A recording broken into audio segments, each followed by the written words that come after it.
Today I have decided I'm going to make my own diabetic friendly blue cheese dressing. I love blue cheese. So we just need a few ingredients. So the first one we're going to start with is a cup of mayonnaise. So it looks a little wonky, but it is a cup of mayonnaise. Let's get this out of the way. We're going to dump it in. Get it all in there.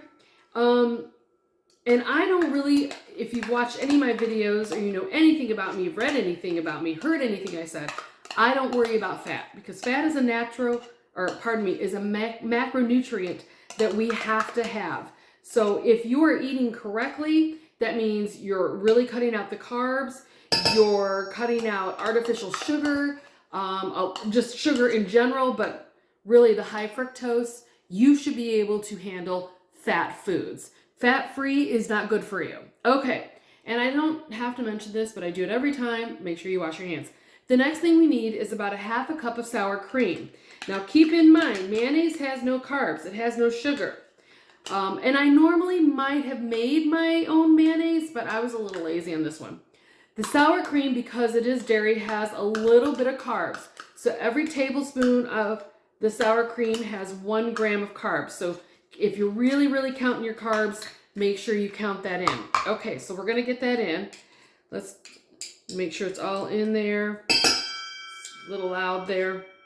Let me get my spatula, which I left over there. Meant to have it all ready. Okay, let's get all this off. And put that there. And we're gonna mix this in first, because I don't like to put all the ingredients in and mix it in right away. I like to do a few at a time. So we're gonna mix it all in together, get it in there.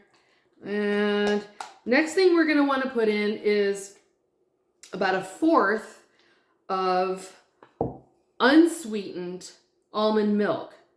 Now, normally I would not use almond milk. I like oat milk. Or I would maybe have used buttermilk, but buttermilk has got the carbs in it too. So I went with almond because honestly, I did this last minute and this is what I have in my house because my husband loves almond milk. So very gently, because it's, you know, it's gonna be liquidy. Get that in there. Okay. All right, stir it in, get it in. Okay, the next thing we're gonna put in, now this is, oops, I did a little spill and my dog's going crazy. This is something that you don't have to do, but I'm going to because I love garlic, but you don't have to add that in. So we've got a little garlic in. I put about a tablespoon or a full big chunk of garlic in. So we've got that in there.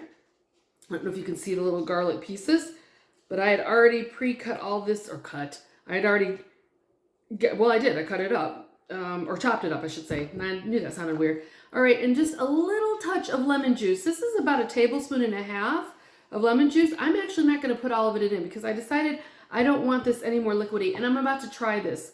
So I'm going to put a little bit in, just a little bit, just as a tad in. I'm stirring this in, and I'm going to see. Now the lemon juice, that is for the acidity, and that's going to help keep this a little bit longer than normal. So let's go ahead and try a little taste here. Not bad. I'm gonna put a little bit more lemon juice in. Just a little bit more. Okay.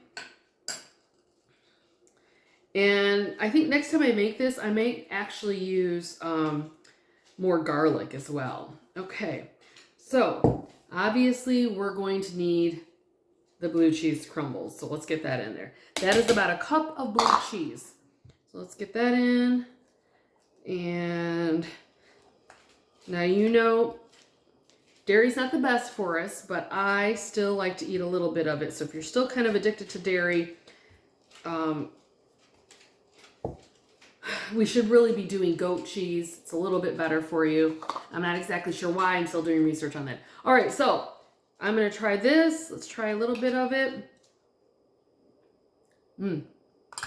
Not bad. Now, I love pepper, so we're going to add pepper in.